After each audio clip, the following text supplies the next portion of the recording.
So we are reading the 5 agreements by Don Miguel, and we are on page 73 of the PDF on the 4th agreement, which is do your best.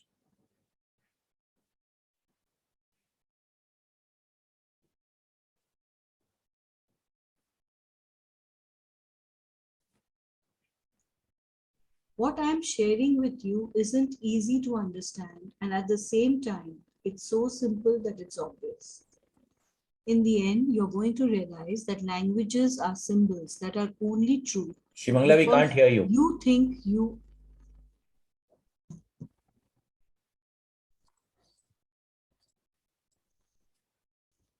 What I'm sharing with you isn't easy to understand, and at the same time, it's so simple that it's obvious.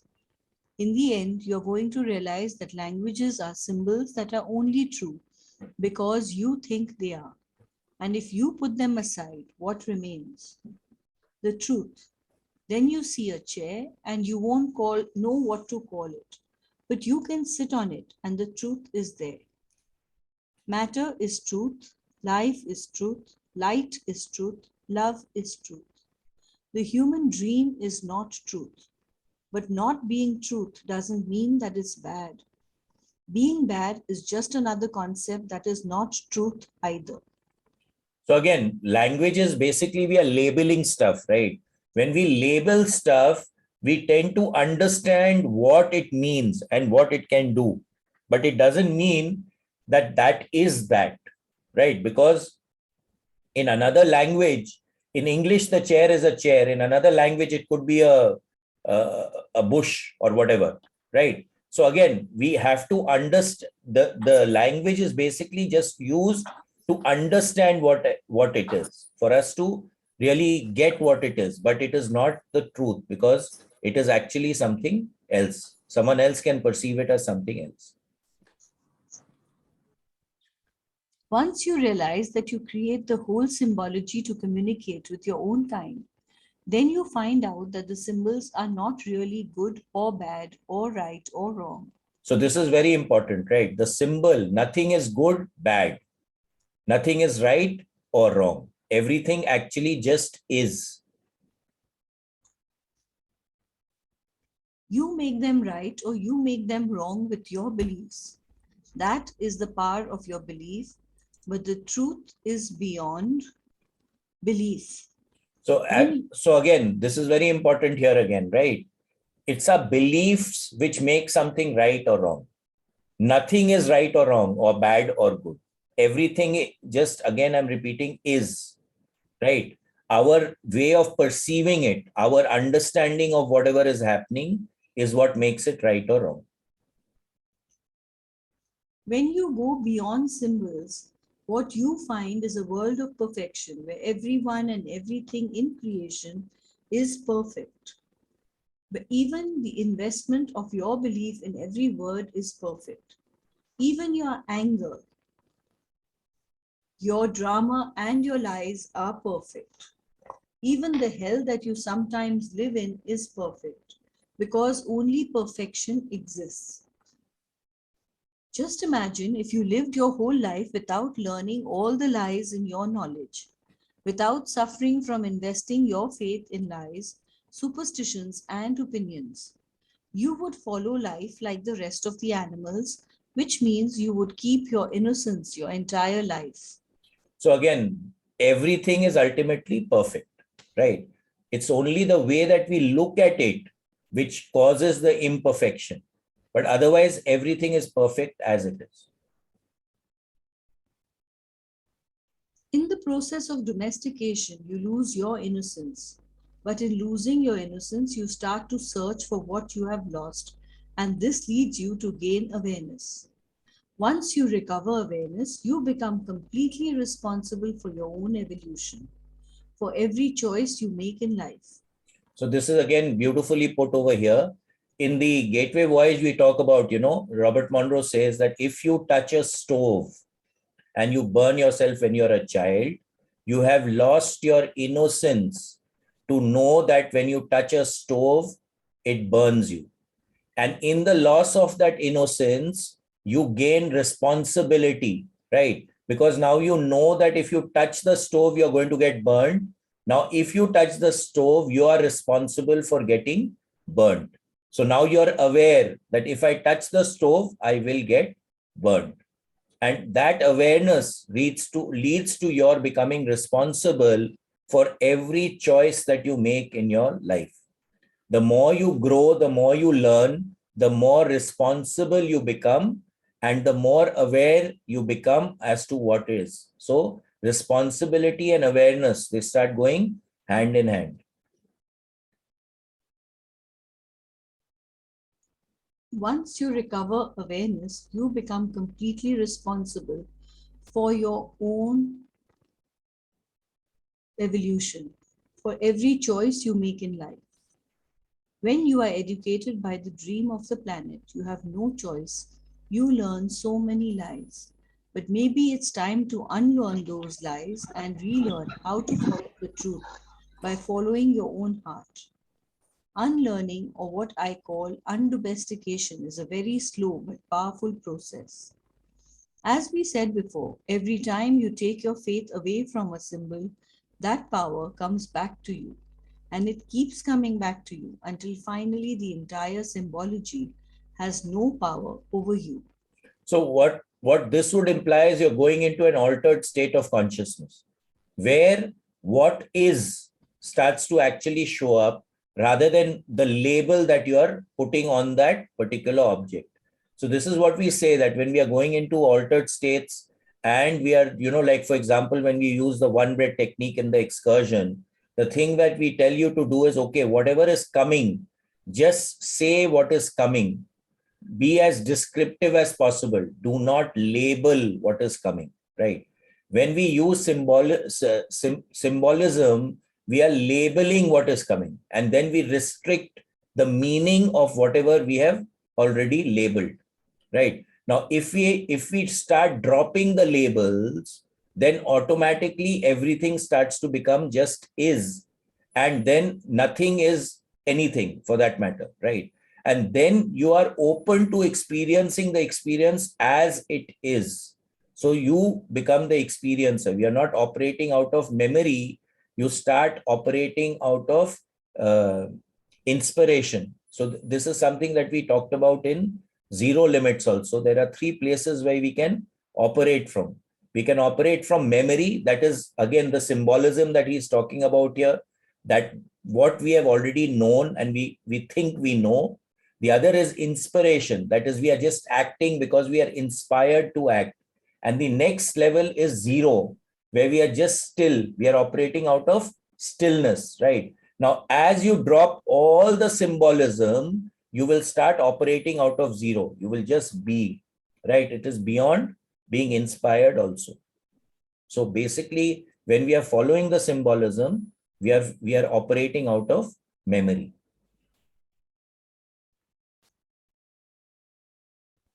When you take away the power of every symbol and bring it back to you, the whole dream is powerless.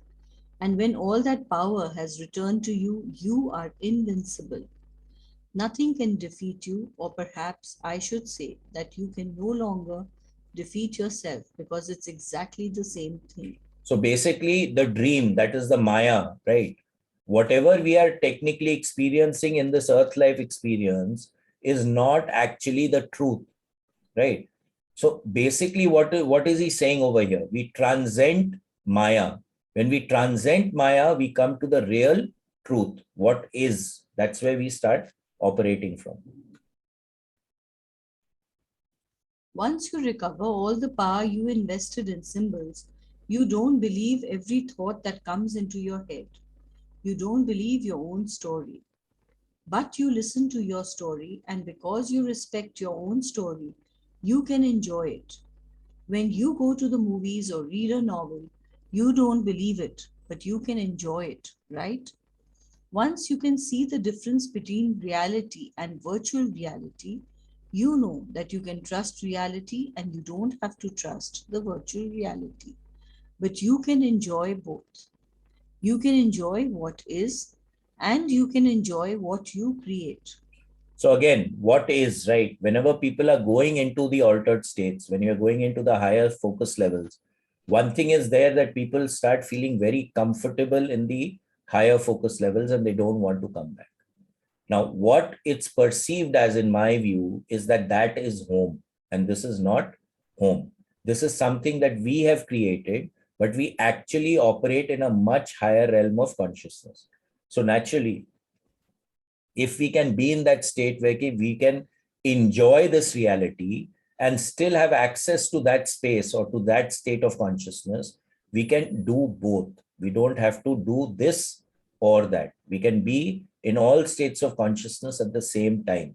This is what Robert Monroe started talking about in his book Ultimate Journeys, where he talks about phasing, that I'm phasing in and out of each reality, right?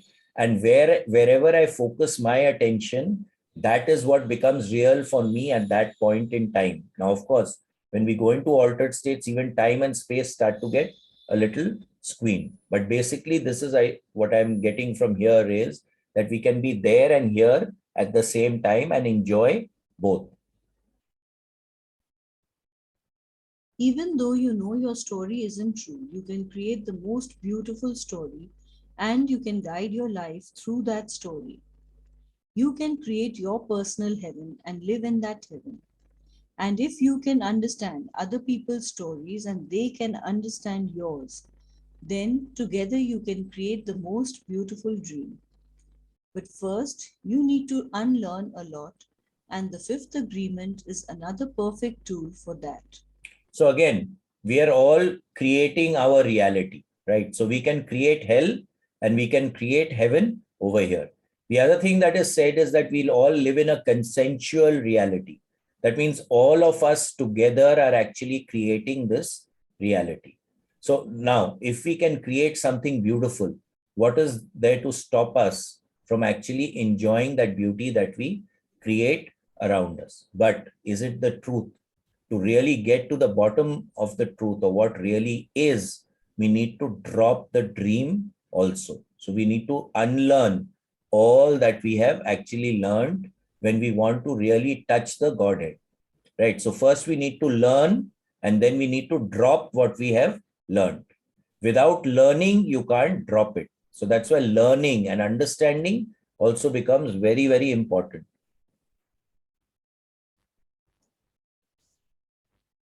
Wherever you go around the world, you will hear all kinds of opinions and stories from other people.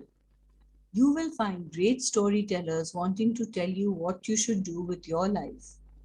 You should do this, you should do that, you should do whatever. Don't believe them. Be skeptical. But learn to listen and then make your choices. Be responsible for every choice you make in your life.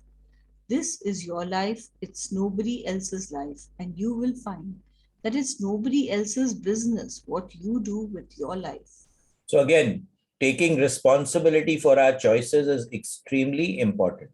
Now, unless you attempt something, unless you do something, unless you experience something, you really don't know what that something is.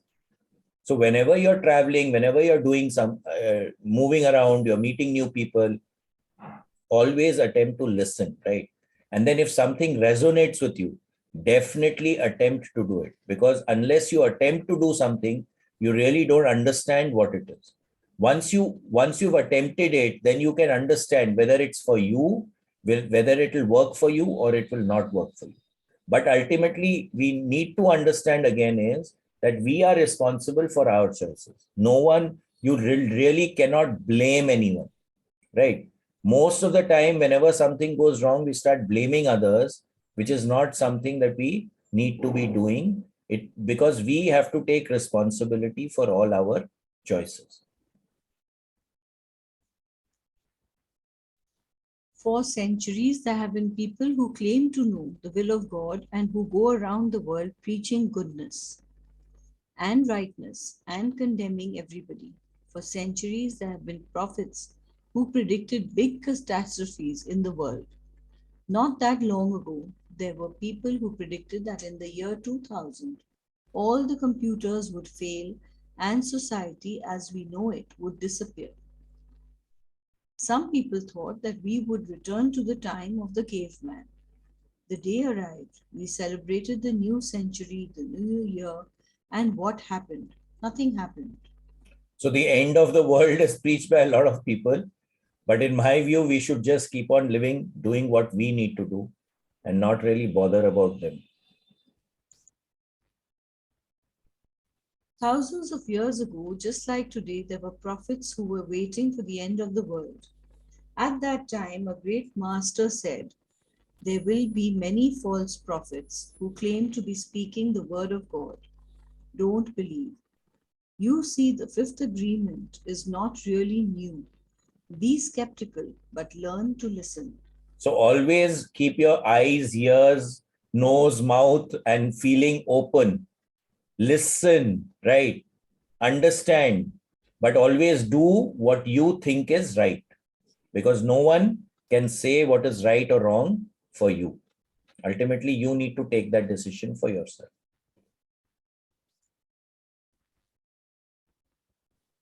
Dream of the first attention, the victims. This brings me to the story about Adam and Eve in paradise. Adam and Eve represent all humans, and God told us that we could eat whatever we wanted except for the fruit of the tree of knowledge. The day that we eat the fruit of this tree, we would die. Well, we ate it and we died. Of course, this is just a story, but the important thing is the meaning of the story. Why do we die when we eat the fruit of this tree? Because the real name for the tree of knowledge is the tree of death. The other tree in paradise is the tree of life. Life is truth, and the truth just is, without words or symbols. The tree of knowledge is just a reflection of the tree of life. We already know that knowledge is created with symbols and that symbols aren't real. When we eat the fruit of the tree of knowledge, the symbols become a virtual reality that talks to us as the voice of knowledge. And we live in that reality believing that it's real, which means without awareness, of course. So again, the key is to be aware. It's obvious that humans ate the fruit of the tree of death.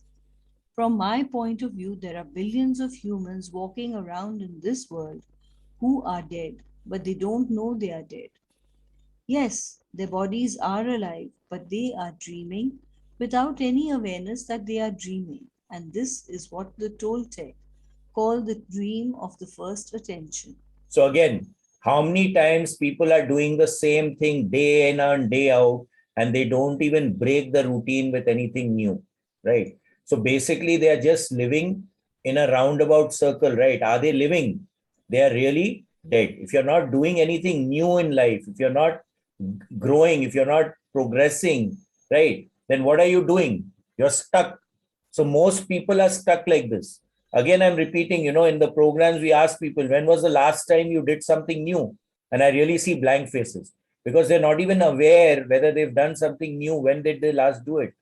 So now that's a sad case, right? So they're not living, they're dead in most cases.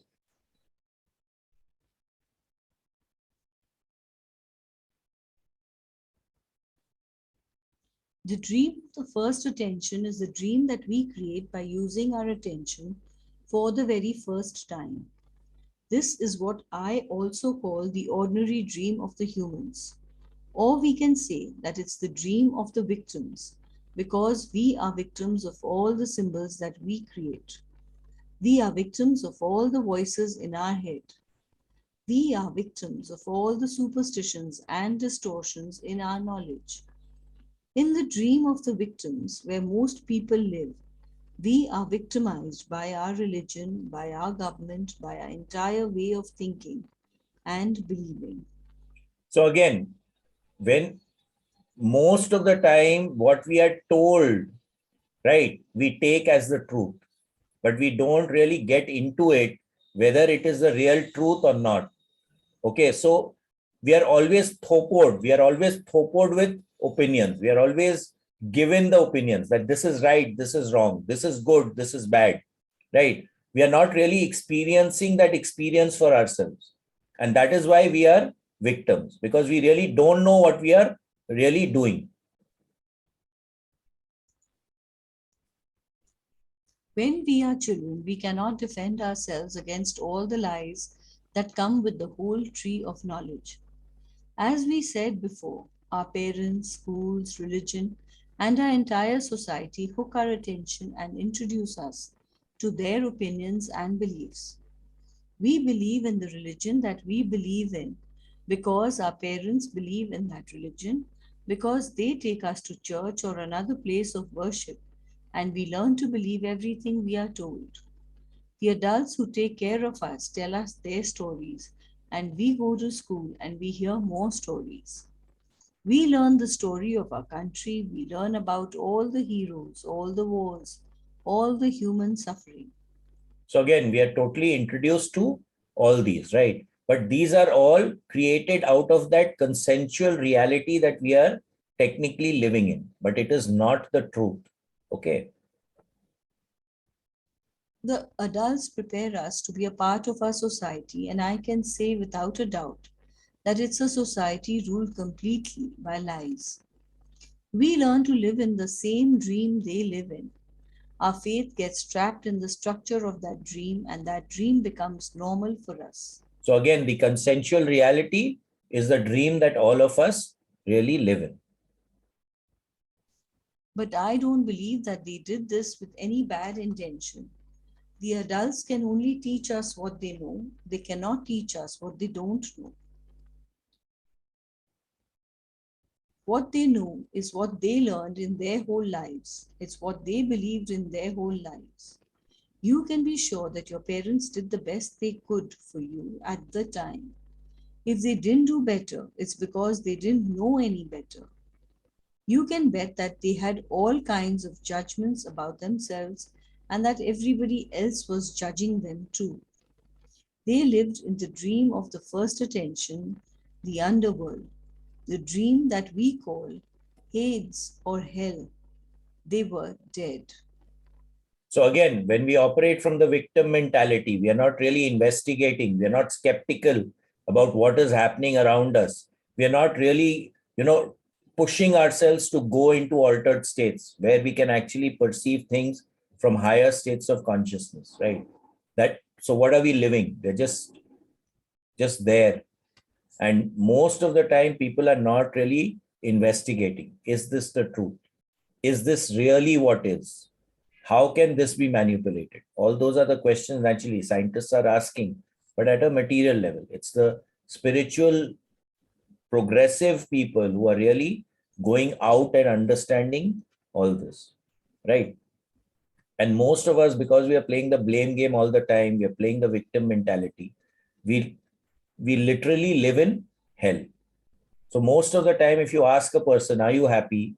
you'll get a list of things why he's not happy or she's not happy. Okay. So that's something that we need to pay attention to.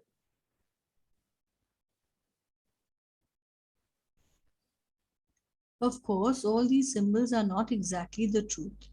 The truth is behind the symbols. It's in the intent or the meaning of the symbols. When religions describe the dream of hell, they say it's a place where we burn, a place where we are judged, a place of eternal punishment. Well, that description of hell is the ordinary dream of the humans. That very same thing is happening in the human mind. The judgment, the guilt, the punishment, and the emotions generated by fear that feel like a fire burning inside us. Fear is king of the underworld, and it rules our world by creating the distortions in our knowledge. Fear creates the whole world of injustice and emotional drama, the whole nightmare that billions of people are living in. So if you see all emotions, they can be boiled down to basically two emotions, that is fear and love, right? Now, if you look at the grid, love is on the right side and fear is on the left side. Now, if you look at your lives, most of the time we are on the left side of the grid and we are hardly there on the right side of the grid. Love lives on the right side. So if you're on the left side, we are living life with an attitude of fear all the time. Anxiety, fear, lust, sadness, depletion, all these things will keep us on the left side of the grid. And that is where most of us are really living. The other thing she talked about here is intent, right? So intent is extremely important. When we are doing something, what is the intent behind it? When we are creating a symbol, we are saying something. What is the intent behind that? That again deciphers or decides whether we are operating from the left or the right side of the grid. And what is the biggest fear in this world? Fear of the truth. Humans are afraid of the truth because we have learned to believe so many lies. Of course, we also afraid of the lies we believe. Truth or fiction, just having knowledge makes us feel safe, but then we suffer because we believe what we know, and almost everything we know isn't true. It's just a point of view, but we believe it and we deliver the same distorted messages to our own children. The whole chain continues, and the history of the humans repeats itself again and again and again. So again, over here, what is the thing, right? We fear the truth because it will take away from us what we believe in. So that's why we are afraid of the truth. We are afraid that we will lose our opinion. But if you are open to reviving your opinion, to being able to see what is, then you will not be afraid of the truth because you will be accepting, you're willing to change. When you're not willing to change and you're operating out of that rigidity, that is when the problems actually start to occur in our life. Long ago, wise people compared the dream of the first attention to a marketplace where thousands of people are talking at the same time and nobody is really listening. The Toltec call this a mito, which is a Nahuatl word meaning extreme gossip. In that method, we use the word against ourselves, and when we relate with other people, we use the word against them. Every human is a magician, and in the interaction between the magicians, there are spells being cast everywhere. So our word has power, right? We are all magicians. We are all creating our reality. So words that we are using create our reality. What we are thinking creates our reality.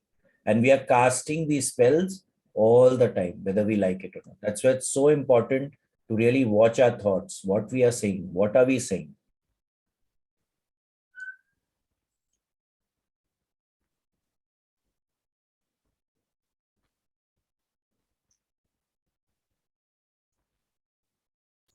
Every human is a magician, and in the interaction between the magicians, there are spells being cast everywhere. How? By misusing the word, by taking everything personally, by distorting everything we perceive with assumptions, by gossiping and spreading emotional poison with the word. Humans cast spells mainly upon the people we love the most, and the more authority we have, the more powerful the spells. Authority is the power that a human has to control other humans, to make them obey. You can see yourself as a child being afraid of authority.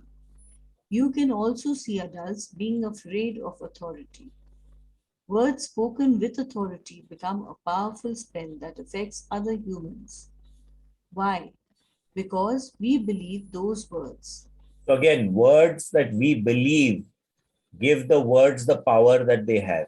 If we all decided not to believe something, they would not have any power whatsoever, right? But the words that we are using is always, I mean, whether we are saying the truth or not, right? Whether we really have experienced what we are talking about, most of the time it's hearsay. And that's where the problem lies, the gossiping, right? The assumptions that we are making. And then when someone says something to us, we land up taking it personally, which is what creates the maximum amount of problems that we really face in our lives. If we understand the power of symbology, we can see where the symbols are taking us. We can see it by the way we behave, by the interaction we have with everybody, but mainly with ourselves. We become possessed by an idea, by a belief, by a story. Sometimes it's anger that possesses us. Sometimes it's jealousy that possesses us. Sometimes it's love that possesses us. The symbols are competing for control of our attention, and in one way or another, they're changing all the time. They're taking turns possessing us. So now this is very important what he's saying over here, right? How are we behaving when we hear something? How are we behaving when we experience something? What are we thinking when we are observing something? Right? That's what makes us what we are. Okay. And that is what takes control of us. What does it mean to us? So we need to be very clear, right, as to what we are accepting, what are we taking into ourselves, what are we thinking all the time. It becomes very, very important because our beliefs, our opinions, we have to fight for them. And end up fighting for them. We want to defend our opinion, and then we'll end up creating problems for ourselves. We become possessed by an idea, by a belief, by a story. Sometimes it's anger that possesses us, sometimes it's jealousy that possesses us, sometimes it's love that possesses us. The symbols are competing for control of our attention, and in one way or another, they're changing all the time. They are taking turns possessing us. There are thousands of symbols that want to take their place in our head and control us. As we said before, all those symbols are alive, and that life comes from us because we believe. Symbols are alive. If you believe in something, it is very real and it is very true from that level of consciousness. And we give the symbols the power. The symbols are talking and talking inside our head. They never stop. It's just as if we have a narrator in our head telling us everything that is happening around us, as if we are not aware that we are perceiving it. And now the sun is going down. That's good. I'm hot. Look, there are trees over there. What is that person doing? I wonder what he's thinking. The voice of knowledge wants to know what everything means. It can hardly wait to interpret everything that happens in our lives. It's telling us what to do, when to do it, where to do it, how to do it.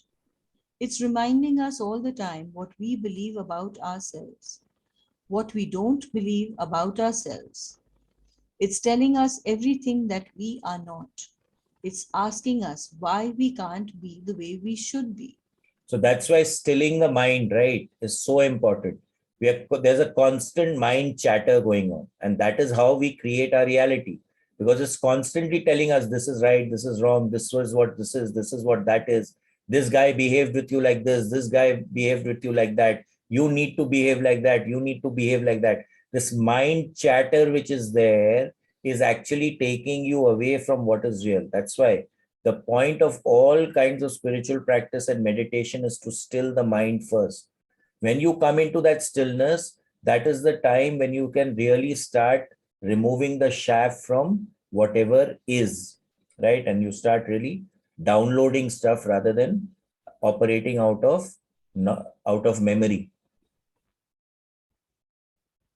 In the dream of the first attention, the world we live in is just like a reality show hosted by the voice of knowledge. And for sure, we are always going to be right, and everyone else is going to be wrong because we use everything that we know to justify everything in our show. What a reality show! Rated number one. We create every character in that story, and whatever we believe about every one of them is not the truth, and it never was the truth. With a whole tree of knowledge living in our head, we no longer perceive the truth. We only perceive our own knowledge. We only perceive lies. When we only perceive lies, our attention becomes trapped in the dream of hell. We no longer perceive the reality of heaven all around us. And this is how humans fell from paradise. So everyone has their own movie running in their minds, right? And as explained here in this book before also, every person is viewing life with a different perspective. So the way that you perceive yourself, your wife will perceive you differently, your father will perceive you differently, your mother will perceive you differently, your lover will perceive you differently, your son will perceive you differently. Right? Now, what is real? It's all about the perception. And then because we get caught in our dreams of labeling stuff, that is when we create our own hell. That this person will behave like this, or that person will behave like that, or this is like this, rather than being open to the particular experience at that point in time when we are experiencing it. And that is what makes us fall from heaven. So whenever we are judging, we are on the left side of the grid. So again, to put it very simply, just by being on the right side of the grid, we can create heaven around us. In the story of Adam and Eve, we had a great exchange with a snake who lived in the tree of knowledge. That snake was a fallen angel who delivered distorted messages. He was the prince of lies, and we were innocent. The snake said to us, "Do you want to be like God?" A simple question, but can you see the trick? If we had said, "No, thank you, I'm already God," we would still be living in paradise. But we answered, "Yes, I want to be like God." We didn't notice the lie. We bit the fruit. We swallowed the lie and we died. So aham brahmasmi, right? We've all forgotten that. And that's the game that we are playing, to remember that message that we are all God.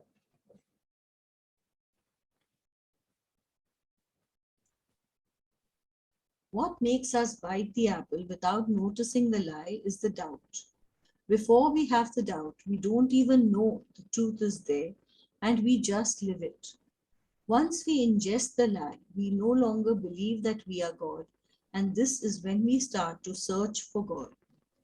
Next, we believe that we have to create a temple to find God. We need a place to worship God. We have to sacrifice everything to reach God. We have to create pain in ourselves and offer our pain to God. Very soon, we have a big temple with thousands of people believing that they are not God. Of course, we need to give God a name, and the result is the creation of religion. So this is how technically all religions were created. We create the god of thunder, the god of war, the goddess of love, and we call them Zeus, Mars, and Aphrodite. There were thousands, maybe millions, of people who believed in these gods and worshipped these gods. They offered their lives as a sacrifice to these gods. They even killed their own children as an offering to these gods because they believed these gods were the truth. But were they? As soon as you can see, the first lie that we believe is, "I am not God." From this lie comes another lie, and then another, and then another. And we believe and believe and believe. Very soon there are so many lies that it's overwhelming, and we forget our own divinity. We see the beauty and perfection of God, and we want to be like God. We want to be that image of perfection, and we search and search for perfection. So this is all our search, right? To get into perfection. But that perfection can only come when we drop the lie, right? And we truly start to live in the way that we were meant to live. Humans are storytellers, and we tell our children stories about a God who is perfect, about a God who judges us and punishes us when we misbehave. We tell them about a Santa Claus who rewards little children who are good or more like God. These messages are distorted. The kind of God who plays with justice doesn't exist. Santa Claus doesn't exist. All that knowledge in our head isn't real. So again, it is this judgment day and we will all be judged. This, according to me, is not true. According to the Monroe Institute, People who are experiencing these altered states of consciousness, it's also not true. So God is infinitely, I mean, no one has seen God, but yeah, in those states of consciousness, everyone is infinitely compassionate. There is no judgment over there. There is no justice. Everything just is. You see, when we talk to the snake in the tree of knowledge, we talk to a distorted reflection of ourselves. That snake in the tree of knowledge is who we really are so afraid of. We are afraid of our own reflection. Isn't that silly? Imagine looking at a reflection of yourself in the mirror. The reflection appears to be an exact copy of what is real, but the image in the mirror is the opposite of what is real. Your right hand is your left hand in the mirror. The truth is always distorted by the reflection. So whenever there's a reflection, right, there's an opinion coming. It's always a reflection. So we need to really perceive what is actually behind what is being said.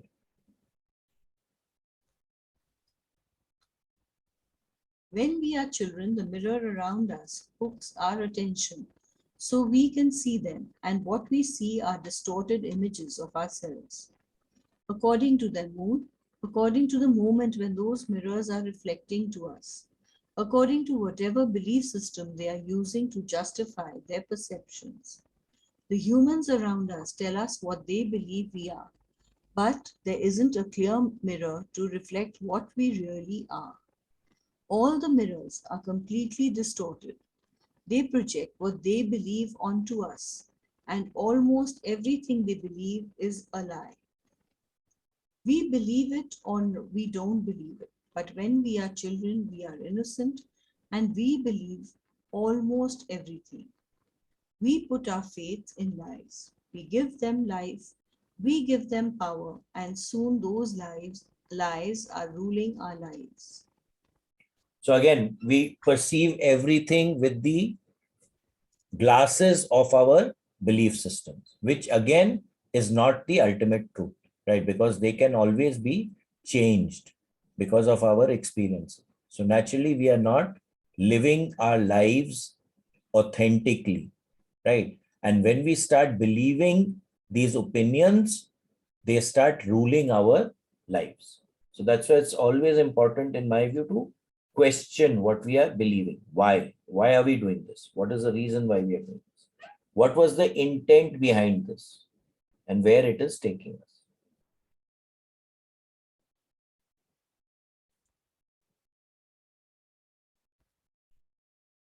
The story of the Prince of Lies is just a story, but it's a beautiful story made with symbols that we can understand and then draw conclusions. I think its meaning is clear. Once we start dreaming that we are not God, the whole nightmare begins. We fall from paradise and go directly to the underworld, to what we call hell. We begin to search for God. We begin to search for ourselves because the tree of knowledge is living our life and our authentic self is dead. So ultimately, it is a search for our authentic self. And this reminds me of another story about Jesus the Christ, who was walking with his disciples when he saw a man who was worthy of his teachings. He went to the man and said, "Come and join me." The man replied, "I will come, but my father just died. I have to bury him, and then I will follow you." And Jesus told him, "Let the dead bury the dead. You are alive, come with me." If you understand the story, it's easy to see that you are dead when you are not awake, when you are not aware of what you are. You are truth, you are life, you are love. But in the process of domestication, the outside dream, the dream of the planet, hooks your attention and feeds you all of your beliefs. Little by little, you become a copy of the outside dream. You copy everything you learn from everybody and everything around you. You copy not just beliefs but behavior, which means you copy not just what people say but what they do. You perceive the emotional state of the people around you, and you even copy that. So we all play follow the leader, right? So we are learning through our belief systems and the belief systems of our community, of our elders, of our relatives, etc. You are not who you really are because you have been possessed by that distorted image of you. And this may be a little difficult to understand, but all this time, it has been you who possesses you. What is possessing you is the virtual you. It's what you think you are, it's what you believe you are, and that image of yourself becomes extremely powerful. So you are what you think and believe you are, right? And that takes control of yourself, of you. All these years of practice have made you a master of pretending to be what you think you are, and that distorted image of yourself is really your grave, because the real you is not the one who is living your life. And who is living your life? This is a big question. Who is actually living your life? Is it you who's living your life or someone else who's living their life through you, right? So this becomes very important to understand who is living your life. Is society living your life? Are your parents living your life? Are your siblings living your life? Is your wife or spouse living your life? Who is living your life?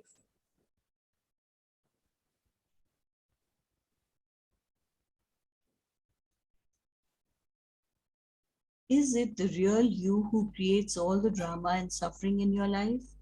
Is it the real you who says life is a valley of tears and we come here to suffer? Is it the real you who judges yourself and punishes yourself and invites other people to punish you too? Is it the real you who abuses your body? Is it the real you who doesn't even like yourself? Is it really the real you who's dreaming all that? So it is this, all these things are being done by your non-authentic self. Your authentic self is just is. He's this, or it's at the center of your existence, non-moving, non-getting strained by anything, not getting affected by anything. That pure you is right at the center. But we all treat what is around us as true rather than connecting with that authentic self, which is right at the core of us, the center of us.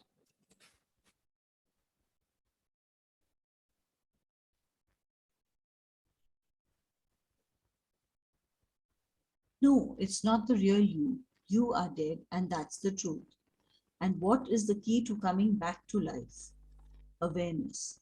When you recover awareness, you resurrect and come back to life. In the Christian tradition, the resurrection day is when the Christ comes back from the dead and shows his divinity to the world. That's why you are here to come back from the dead and reclaim your own divinity. It's time to come back from the world of illusion, the world of lies, and return to your own truth, to your own authenticity. It's time to unlearn the lies and become the real you. And in order to do that, you need to come back to life, which is truth. So again, the key is awareness. Only when you start paying attention, when you start becoming aware of what is happening around you, that you can actually start connecting with your authentic self. So it's all a matter of awareness. Awareness is the key to coming back to life, and it's one of the main masteries of the Toltec. Awareness takes you out of the dream of the first attention into the dream of the second attention, where you rebel against all the lies that are ruling your head. You rebel, and the whole dream starts changing. So again, it's all about awareness. When we become aware, then everything which is not true, which is false, starts to drop out.